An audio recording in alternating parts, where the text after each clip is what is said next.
अब हम सब द्वितीया विभक्ति के विषय में पढ़ते हैं कि द्वितीया विभक्ति कब होती है, द्वितीया विभक्ति का प्रयोग कब किया जाता है, किस स्थिति में किया जाता है।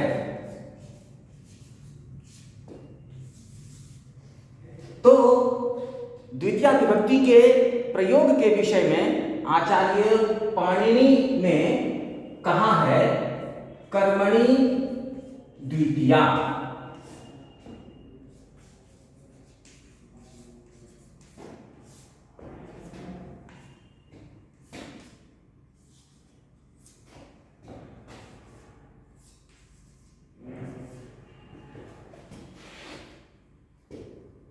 अर्थात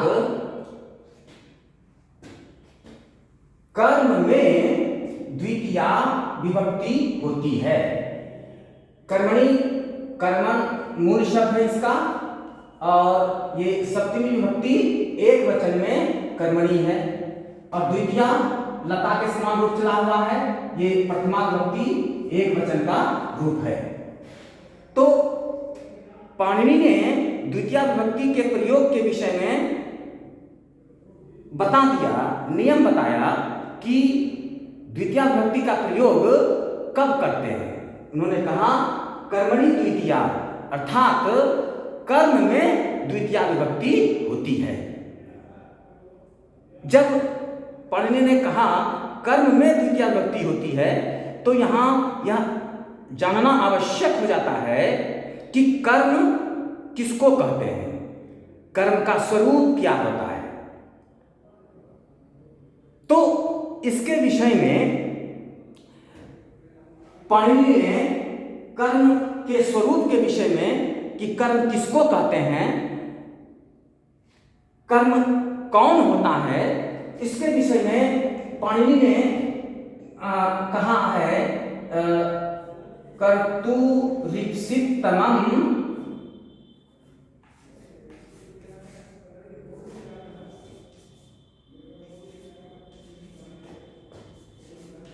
तमं कर्म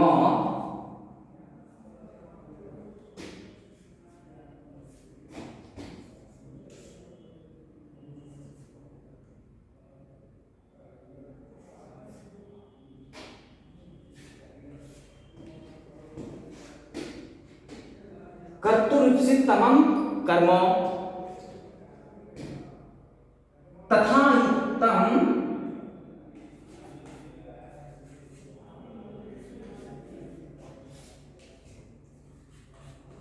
चानिप्सितम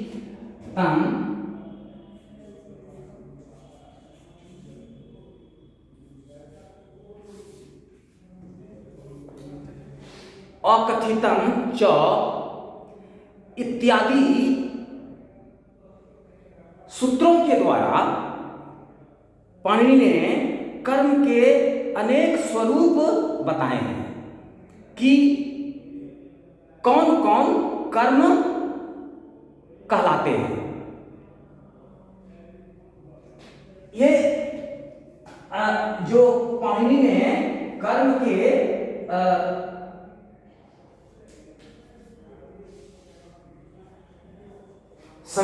कर्म के विषय में, कर्म की परिभाषा के विषय में, कर्म के स्वरूप के विषय में बताया। कर्म के अनेक रूप हैं। कर्तुरीप्सितमं के अनुसार कर्म का स्वरूप, एक तरह का स्वरूप बताया। तथा युक्तम चानिप्सितम के द्वारा कर्म के दूसरे स्वरूप के विषय में बताया कि कर्म क्या होता है। अकथितम च सूत्र के द्वारा कर्म के स्वरूप को बताया। तो भिन्न भिन्न इसी तरह से अनेक सूत्रों के द्वारा कर्म के स्वरूप के विषय में बताया। ये चूंकि ये सभी जो है कारके सूत्र के अधिकार में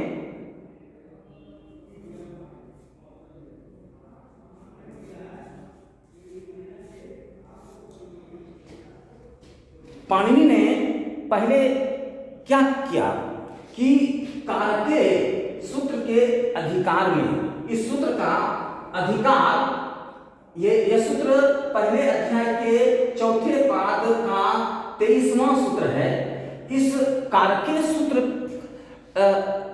का अधिकार तत्प्रयोजको हेतुश्च 1-4-55 तक इसका अधिकार जाता है, इस सूत्र का अधिकार जाता है। तो अधिकार का क्या मतलब होता है? अधिकार सूत्र क्या होता है? अधिकार सूत्र वह होता है जो कि एक जगह स्थित होकर के उसका तो स्वयं में अपना कोई अर्थ नहीं होता है, परंतु जहाँ तक उसका अधिकार जाता है अपने से परवर्ती आगे आने वाले सूत्रों में लग करके वह सूत्र, अधिकार सूत्र परवर्ती सूत्रों में लग करके, परवर्ती सूत्रों में संपृक्त होकर के, जुड़ करके उस सूत्र में अपना अर्थ व्यक्त करते हैं। उन सभी सूत्रों के सहायक बनते हैं। अधिकार सूत्रों का अपने आप में कोई अर्थ नहीं होता है, वह परवर्ती सूत्रों में अनुवृत्ति लब्ध होकर उसमें जाकर अपना प्रभाव रखते हैं और अपना अर्थ देते हैं, उन सूत्रों के सहायक बनते हैं। तो पाणिनि ने क्या किया कि कारके के अधिकार में पहले कर्ता स्वतंत्रः कर्ता कर्तुरीप्सितमं कर्म साधकतमं करणं करणायमभिप्रेति स्वसंप्रदानम् इत्यादि के द्वारा कर्ता, कर्म, करण, संप्रदान आदि की संज्ञा की, कर्ता कर्म आदि की परिभाषा बताई कि किसको कर्ता कहते हैं, कर्म किसको कहते हैं, करण किसको कहते हैं। पहले कर्ता कर्म आदि की परिभाषा बताई। ये पहले अध्याय के चौथे पाद के 23वें सूत्र के बाद 55वें सूत्र तक स्वतंत्रः कर्ता कर्तुरीप्सितम कर्म इत्यादि के द्वारा पहले कर्ता कर्म आदि का स्वरूप बताया कि किसको कर्ता कहते हैं, कर्म किसको कहते हैं। इसके पश्चात कर्ता कर्म करण आदि बताने के बाद दूसरे अध्याय के तीसरे पाद के पहले सूत्र अनभिहिते सूत्र के अधिकार में बताया कि कब किस कारक में कौन सी विभक्ति होती है। चूंकि कारके के अधिकार में स्वतंत्रः कर्ता कर्तुरीप्सितमं कर्म साधकतमं करणं इत्यादि की परिभाषा बताई, इत्यादि के स्वरूप को बताया कारके के अधिकार में। इसलिए वे क्या कहलाता है? स्वतंत्रः कर्ता, कर्ता, कर्ता क्या कहलाता है? कारक। कर्तुरीप्सितमं कर्म, कर्म क्या कहलाता है? कारक। कारके के अधिकार में इसकी चर्चा होने के कारण इन सब की कारक संज्ञा होती है। कर्ता कारक, कर्म कारक, करण कारक आदि कारक संस्कृत में 6 कारक माने गए हैं। क्रिया के साथ जिसका साक्षात संबंध होता है उसी को कारक कहा जाता है। क्रियान्वयित्वम कारकत्वम, इस आधार पर 6 कारक माने गए हैं। संबंध और संबोधन को कारक नहीं माना जाता है। तो पहले पाणिनि ने क्या किया कि कारके के अधिकार में कारकों के स्वरूप को बताया। इसके बाद कर्ता कारक कर्म कारक किसको कहते हैं, इसके स्वरूप को बताने के बाद दूसरे अध्याय के तीसरे पाद में उन्होंने विभक्ति के प्रयोग के विषय में बताया कि कर्म में कौन सी विभक्ति होती है, करण में कौन सी विभक्ति होती है, संप्रदान में कौन सी विभक्ति होती है। तो कर्म के लिए उन्होंने बताया कि जो भी कर्म होगा उसमें द्वितीया विभक्ति ही होगी और कोई विभक्ति नहीं होगी। कर्मणि द्वितीया कह करके बता दिया कि कर्म में द्वितीया विभक्ति होती है। फिर करण के विषय में कहा कि जो करण कारक है उसमें कौन सी विभक्ति होती है, तो कहा कर्तृकर्णयोः तृतीया, कर्तृकर्णयोः तृतीया से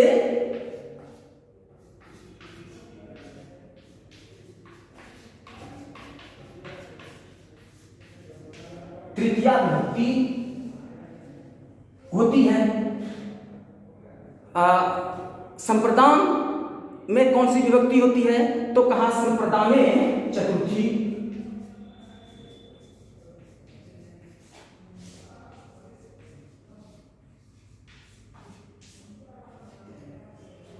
तो इसी प्रकार अपादान कारक में कौन सी विभक्ति होती है, कहा अपादाने पंचमी। इसी प्रकार जिस तरह से पाणिनि ने कर्म में कर्मणि द्वितीया कह करके कर्म में द्वितीया विभक्ति होती है, करण में तृतीया होती है, कर्तृकर्णयोः तृतीया, करण में तृतीया विभक्ति होती है। संप्रदान में चतुर्थी, संप्रदान कारक में चतुर्थी विभक्ति होती है। तो इस तरह से पाणिनि ने कर्ता के विषय में कभी नहीं कहा। जैसे स्वतंत्र कर्ता, कर्ता का स्वरूप बता दिया, कर्ता की परिभाषा बता दी कि कर्ता किसको कहते हैं। कर्ता की परिभाषा बताने के बाद जिस तरह से कर्म करण संप्रदान की परिभाषा बता करके कर्मणि द्वितीया कर्तृकर्णयोः तृतीया संप्रदाने चतुर्थी, इस तरह से कर्म करण में द्वितीया तृतीया आदि विभक्ति होती है। ठीक इसी तरह से कर्ता के विषय में नहीं बताया कि कर्तरि प्रथमा, कर्तरि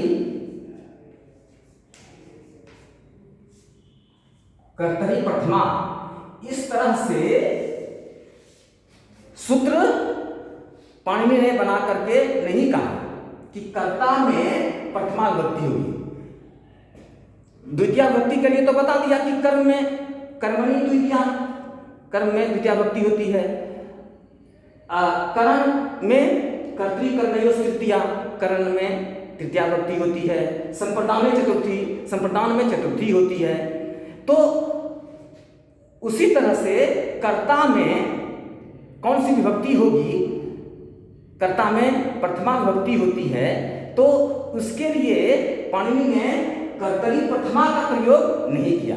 यह एक विशेष बात है कि पाणिनि ने कहीं भी प्रथमा विभक्ति के प्रयोग के लिए कर्तरि प्रथमा, कर्ता में प्रथमा विभक्ति होती है, ऐसा नहीं कहा।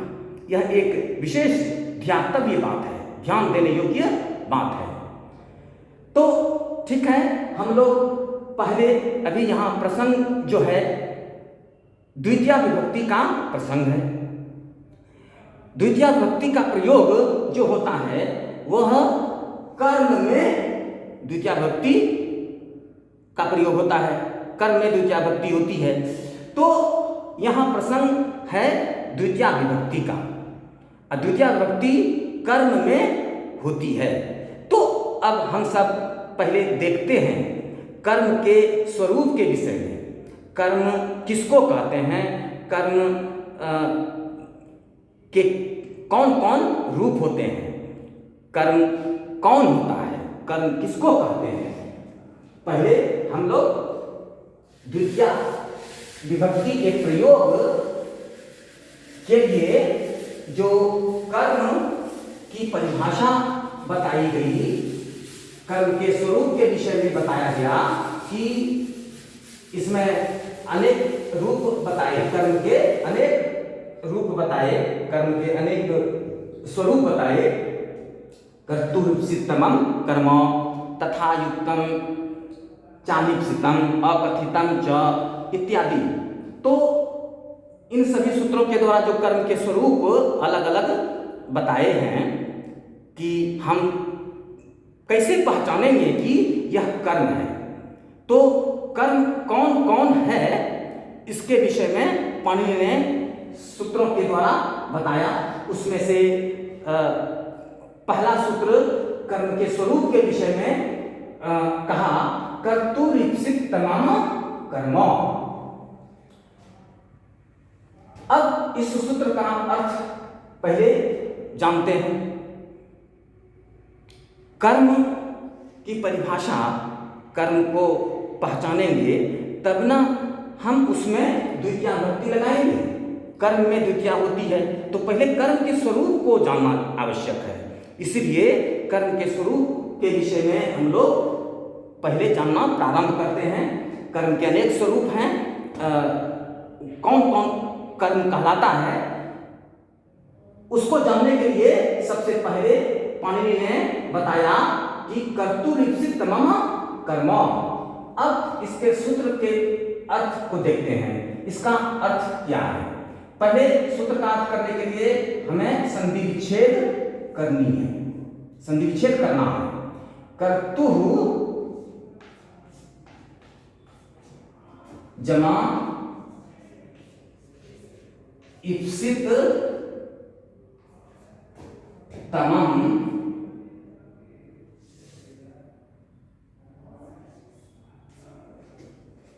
इसमें संधि है, कर्तुः जमा इप्सित तमं। अब इस सूत्र में संधि विच्छेद करने के बाद समास पद देखते हैं, समास, तो इसमें इस सूत्र में समास नहीं है। अब अलग अलग पद होने के बाद हम उसको पहचानते हैं कि सभी पद ये किसमें, इसमें कितने पद हैं और उसका अर्थ क्या है। तो कर्तुः एक पद है, दूसरा पद है, कर्म तीसरा पद। इस सूत्र में 3 पद है। त्रिपदम इदम सूत्रम, 3 पद वाला यह सूत्र है और यह कर्म की संज्ञा बताने वाला सूत्र है, कर्म की परिभाषा बताने वाला सूत्र है।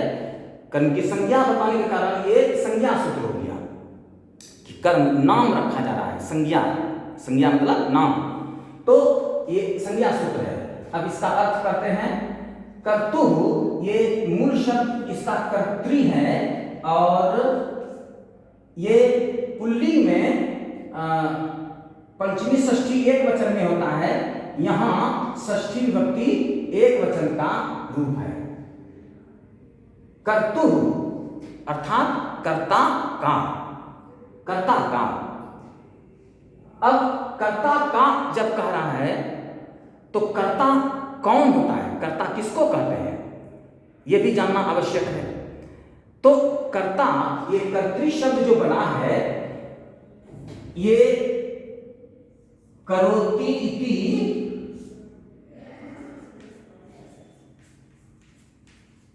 कर्ता, कर्ता की परिभाषा हो गई कि कर्ता है इति, जो वह कर्ता कहलाता है। क्या करता है, क्रिया, क्रिया करता है जो वह कर्ता कहलाता है। अर्थात क्रिया करने वाले को कर्ता कहते हैं, क्रिया का संपादन करने वाला कर्ता कहलाता है, क्रिया करने वाला कर्ता कहलाता है। अब ये कर्ता में ये त्रिच प्रत्यय लगा है, क्री धातु में, क्री धातु में त्रिच प्रत्यय लगा है। ये नुल त्रिचौ, नुल त्रिचौ सूत्र से कर्ता अर्थ में त्रिच प्रत्यय लगा है। क्री में त्रिच प्रत्यय लगाने पर कर्तृ मूल शब्द बना। अब कर्तृ मूल शब्द का रूप चलता है पुल्लिंग में कर्ता, कर्तारो, कर्तारः। तो यहां षष्ठी विभक्ति एक वचन में कर्तुः आया है। कर्तुः का मतलब कर्ता, काम, क्रिया करने वाले काम। इप्सिततमम् ये जो है ये आप धातु में सन प्रत्यय जोड़ने पर उसके पश्चात सन प्रत्यय के बाद तो प्रत्यय इसमें जुड़ा है तो का तो बचता है तो बनता है इप्सित। मूल शब्द बन जाता है इप्सित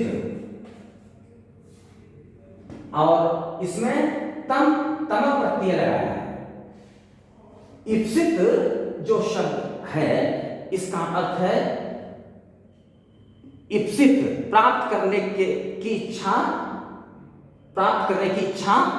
की गई, अर्थात प्राप्त करने की इच्छा की हुई। तो इप्सित अर्थात चाहा गया, इप्सित चाहा गया। और इसमें तमप प्रत्यय जो लगाया है, तम जो लगा है तमप प्रत्यय का प्रयोग हुआ है। तो तमप का प्रयोग जो होता है अतिशायने तमविष्ठनौ सूत्र से अधिक अतिशायन अर्थ में, सबसे अधिक अर्थ में तमप प्रत्यय का प्रयोग होता है। तो इप्सित तमम का अर्थ हो गया सबसे अधिक इप्सित, सबसे अधिक चाहा गया, जिसको सबसे अधिक प्राप्त करने की इच्छा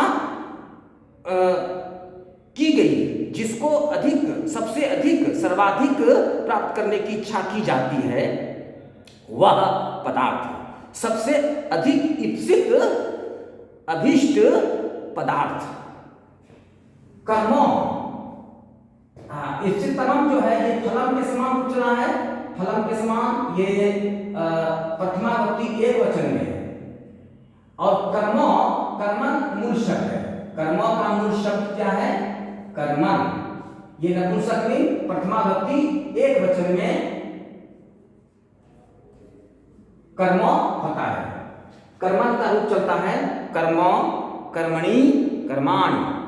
तो कर्मो यहां प्रथमा विभक्ति एक वचन में है। तो कर्म मतलब कर्म, कर्म कहलाता है, कर्म संज्ञा होती है।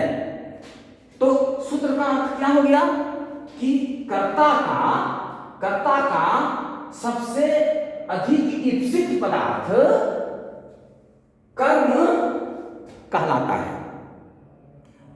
कर्ता का सर्वाधिक इप्सित, सबसे अधिक अभीष्ट पदार्थ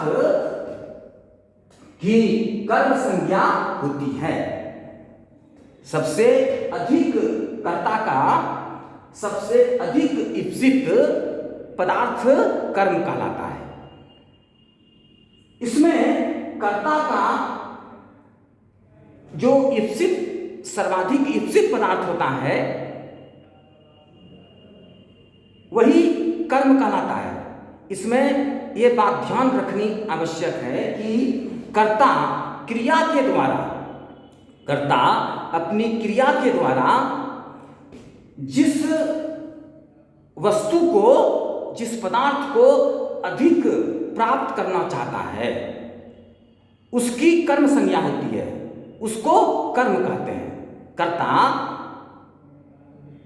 कर्ता की क्रिया के द्वारा, कर्ता की क्रिया के द्वारा सबसे इप्सित पदार्थ कर्म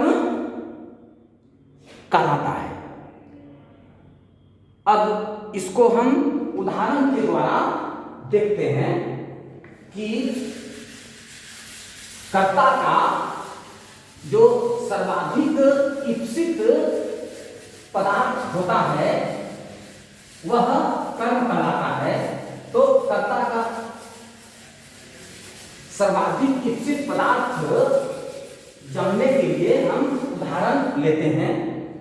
जैसे कहते हैं कि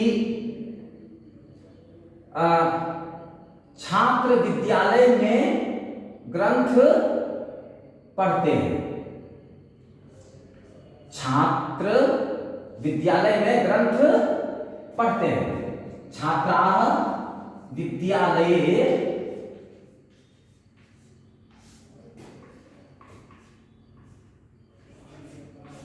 ग्रंथं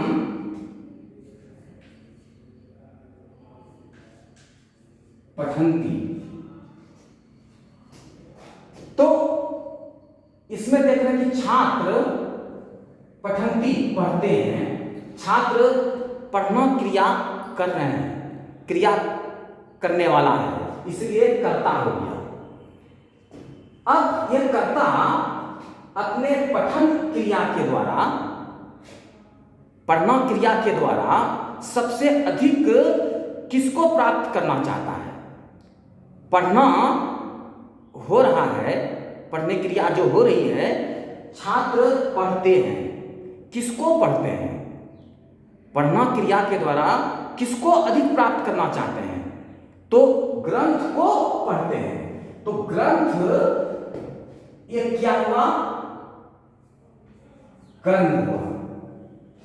ग्रंथ कर्ता का सबसे इप्सित, सबसे अधिक इप्सित जो है ये कर्म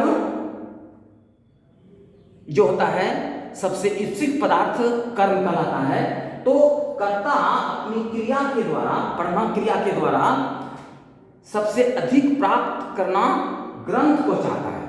पढ़ा जाता है, किससे पढ़ा जाता है? किसको पढ़ते हैं? ग्रंथ को। तो ग्रंथ पढ़ना क्रिया का संबंध यहाँ हम लोग देख रहे हैं कि कर्ता जो है अपने क्रिया के द्वारा ग्रंथ को पा रहा है, प्राप्त कर रहा है, ग्रंथ को पढ़ रहा है। तो ग्रंथ सबसे अधिक कर्ता का इप्सित कहलाएगा। इसलिए ग्रंथ जो है यह ग्रंथ कर्म कहलाएगा। अब कर्म होने पर कर्मणि द्वितीया से कर्म में द्वितीया विभक्ति हुई है। द्वितीया विभक्ति जो है, द्वितीया विभक्ति का प्रत्यय होता है अम औट शस। अम औट शस, ये द्वितीया विभक्ति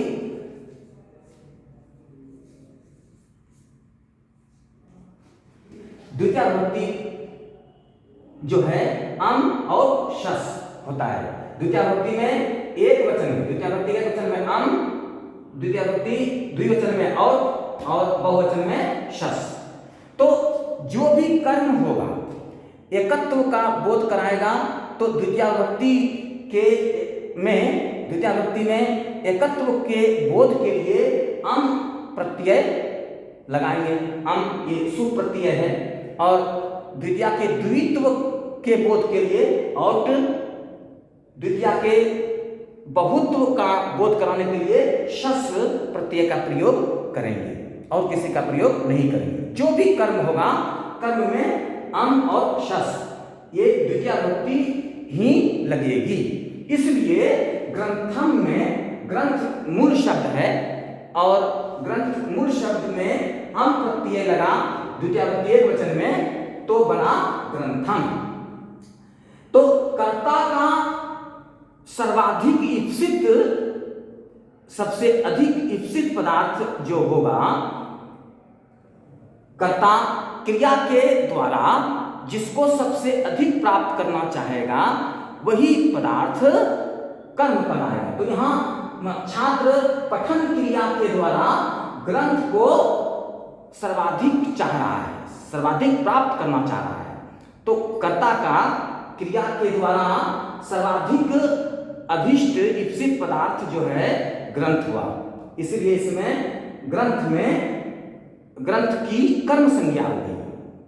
ग्रंथ की कर्म संज्ञा हो गई। अब कर्म संज्ञा होने पर, कर्म कारक होने पर कर्मणि द्वितीया से कर्म कारक में द्वितीया विभक्ति होती है, इसमें द्वितीया विभक्ति हुई। विद्यालय का जो है विद्यालय की कर्म संज्ञा नहीं हो सकती है। क्यों? कि छात्र विद्यालय में पुस्तक ग्रंथ पढ़ते हैं, तो छात्र जो है कर्ता, वह उसकी क्रिया है पढ़ना, तो पढ़ना क्रिया का ये आधार है। छात्र ग्रंथ पढ़ते हैं, कहाँ पढ़ते हैं? विद्यालय में। तो विद्यालय क्या है? ये आधार है, विद्यालय आधार है, कर्म नहीं है। कर्ता जो है पढ़ना क्रिया के द्वारा विद्यालय को प्राप्त करना नहीं चाहते हैं। विद्यालय छात्र पुस्तक पढ़ते हैं, ग्रंथ पढ़ते हैं, तो छात्र पढ़ना क्रिया के द्वारा ग्रंथ को प्राप्त करना चाहता है, विद्यालय को नहीं। छात्र का सर्वाधिक इप्सित पदार्थ जो हुआ वह ग्रंथ हुआ, विद्यालय नहीं हुआ। तो ये जो है कर्ता की जो क्रिया है पढ़ना, उस क्रिया का विद्यालय आधार है, आधार है, कर्म नहीं है। तो इसमें कर्म कौन है? ये कर्ता, कर्ता छात्र की क्रिया पढ़ना क्रिया के द्वारा सबसे अधिक ग्रंथ को प्राप्त करना चाहता है, इसलिए ग्रंथ कर्म संज्ञक हुआ, और कर्म संज्ञक होने से इसमें द्वितीया विभक्ति हुई। इसी तरह से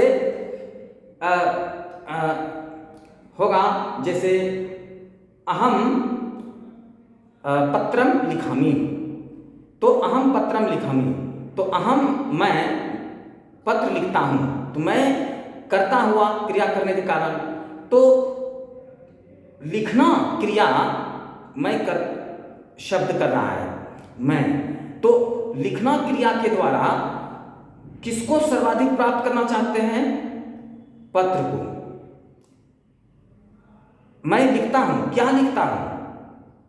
पत्र, पत्र लिखता हूं, तो लिखना क्रिया के द्वारा किसको प्राप्त किया जा रहा है?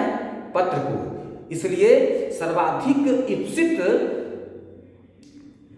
पदार्थ पत्र हुआ, और पत्र होने के कारण पत्र जो सर्वाधिक इप्सित हुआ, इप्सित पदार्थ होने के कारण पत्र कर्म कहलाएगा।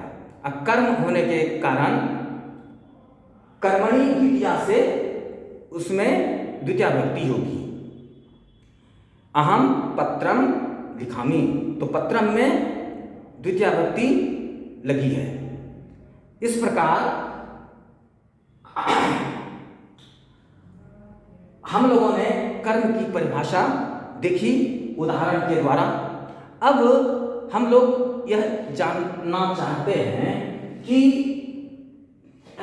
जो सूत्र में कर्तुः प्रयोग किया, तो इसका प्रयोजन क्या है? कर्तुः के प्रयोग करने का प्रयोजन है कि कर्ता का ही जो इप्सित पदार्थ होगा, कर्ता का क्रिया के द्वारा जो सर्वाधिक इप्सित पदार्थ होगा वही कर्म कहलाएगा, दूसरा कर्म नहीं कहलाएगा।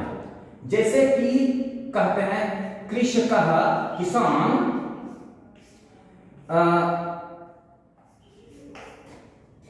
उड़द के खेत में माशेषु घोड़े को बांधता है, अश्वम बध्नाति।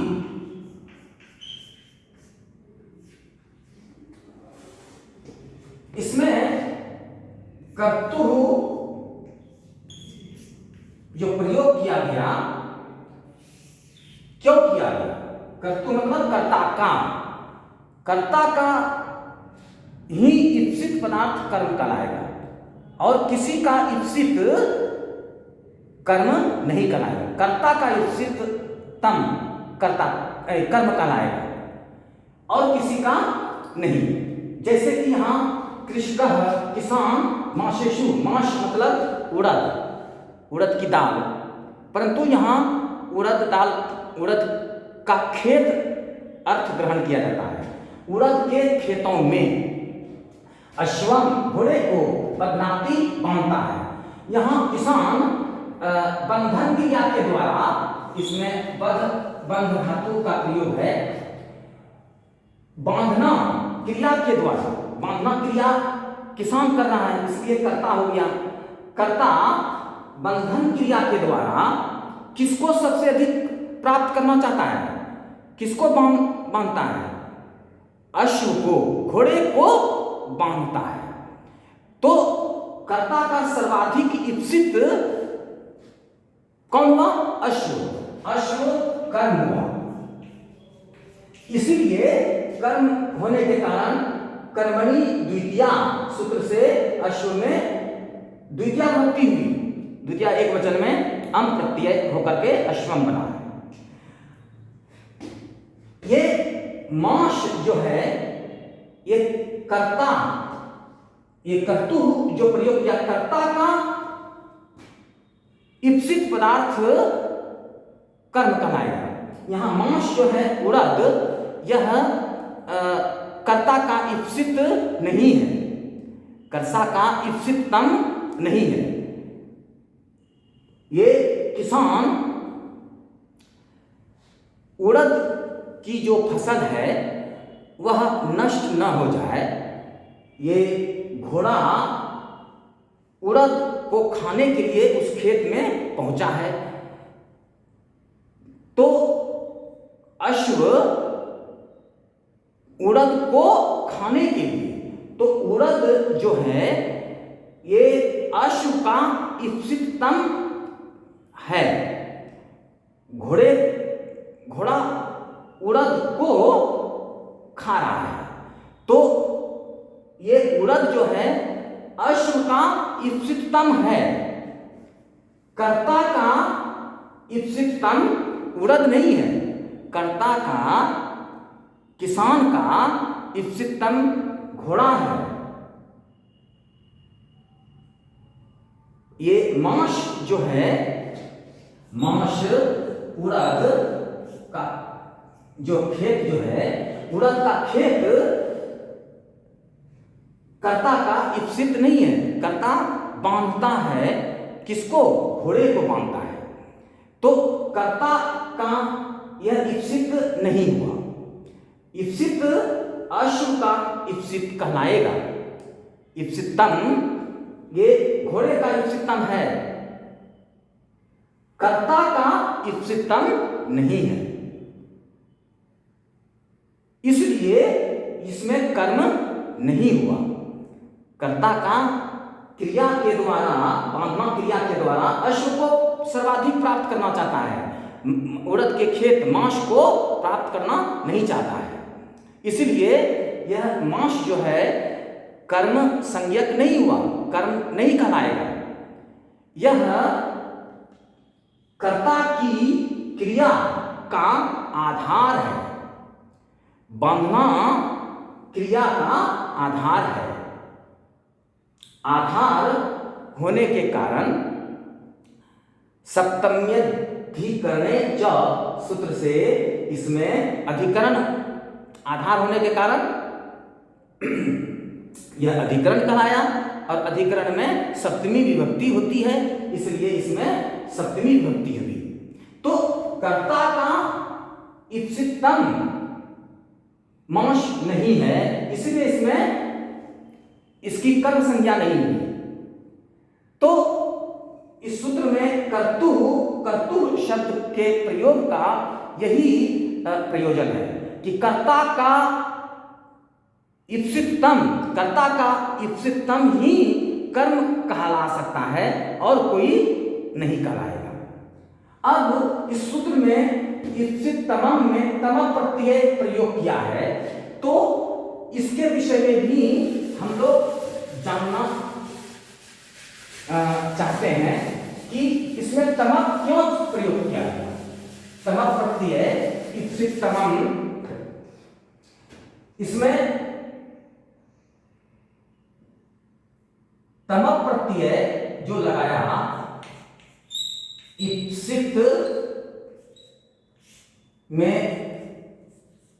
तमक प्रत्यय, तमक का तम बचता है, तो ये तमक प्रत्यय जो है अतिशायने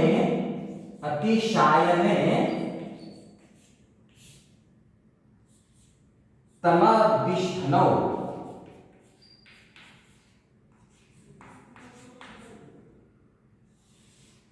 सूत्र से अतिशायन अर्थ में तमक प्रत्यय हुआ है, अतिशय के अर्थ में, इनकी सबसे अधिक। तो तमक प्रयोग करने की क्या आवश्यकता होगी? इसमें ईप्सित तमक प्रत्यय का प्रयोग क्यों किया? क्योंकि जो सबसे अधिक ईप्सित होगा वही कर्म कहलाएगा। जैसे कहते हैं कि गणेशः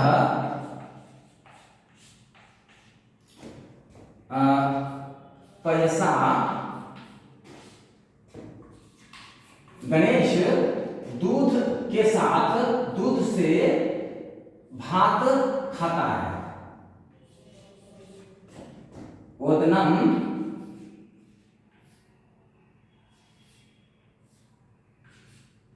भुंक्ते, गणेशः पयसा ओदनम भुंक्ते, गणेश दूध से अथवा दूध के साथ भात को खाता है। अब देखिए, गणेश ये क्रिया करने वाला है, इसलिए करता है। ये भोजन यानी खाने की क्रिया गणेश कर रहा है, भक्षण की क्रिया गणेश कर रहा है, इसलिए करता हुआ। अब ये खाना देखिए, यहां पयस मतलब पयस का जो अर्थ है दूध और जल। ये पयस जो है तृतीया भक्ति मनस के समान रूप चला है। पयस का मनसा मनोभ्याम मनोभी, पयसा पयोभ्याम पयोभी, पैसा तृतीया एकवचन का रूप है। तो गणेश दूध के साथ भात खाता है। तो गणेश का सर्वाधिक ईप्सित क्या है? भात, ओदन है। ओदन खाना चाहता है, सबसे अधिक ईप्सित ओदन है। पयस भी ईप्सित है, दूध भी ईप्सित है, दूध भी खाना चाहता है, परंतु सबसे अधिक ईप्सित दूध भी ईप्सित है और ओदन भी ईप्सित है, दोनों ईप्सित है। गणेश दूध भी खाना चाहता है, भात भी खाना चाहता है, परंतु दूध और भात में सबसे अधिक ईप्सित जो है, अब गणेश का सबसे अधिक सर्वाधिक ईप्सित ओदन है, इसीलिए ये जो है ईप्सित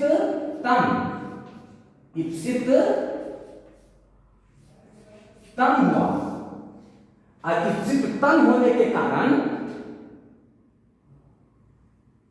यह कर्म कहलाएगा।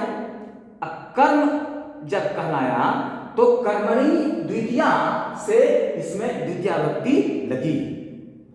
ये पयस जो है दूध, ये भी ईप्सित है,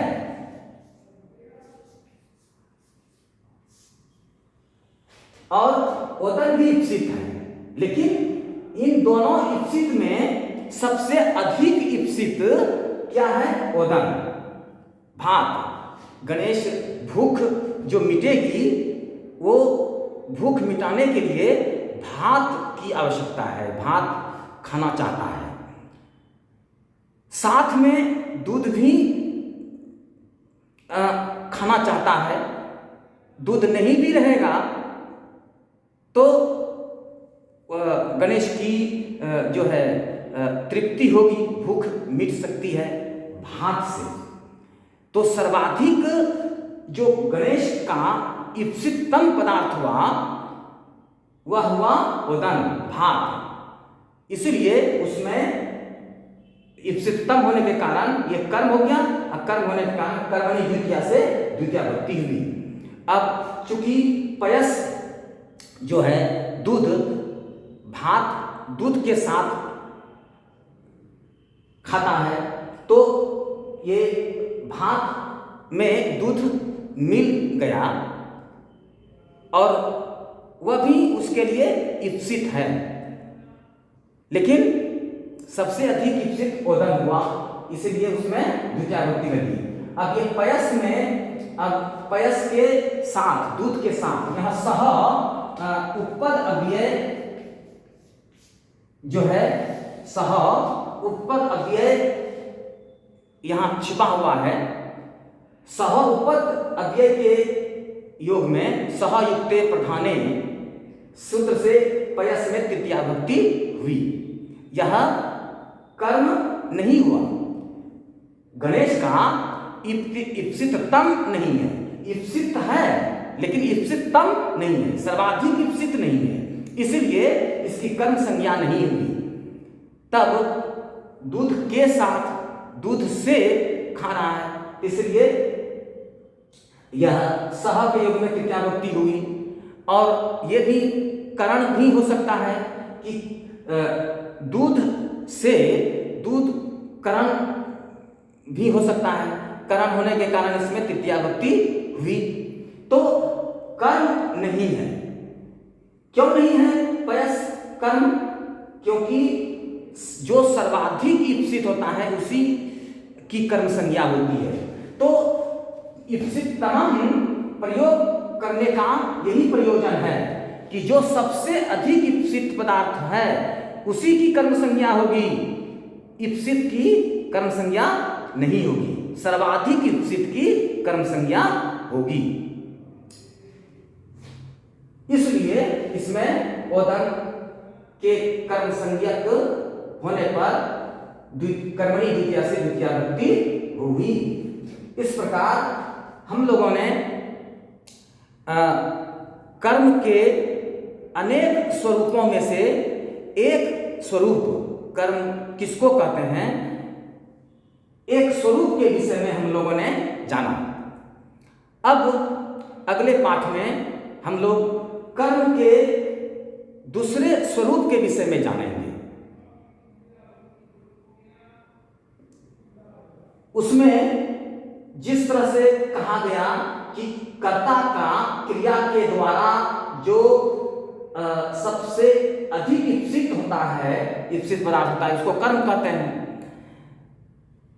तो इसी तरह से कर्म के दूसरे स्वरूप के विषय में पाणिनि ने बताया है, तथा युक्तम चानिप्सितम। तो अगले पाठ में हम लोग कर्म के दूसरे स्वरूप, अन्य स्वरूप के विषय में जानेंगे, पढ़ेंगे। चाहे कर्म के कितने ही स्वरूप क्यों ना हो, कर्म का जो स्वरूप है, जितने भी कर्म होंगे उसमें द्वितीया विभक्ति ही होगी। इसलिए अब हम सब अगले पाठ में कर्म के दूसरे स्वरूप के विषय में पढ़ेंगे।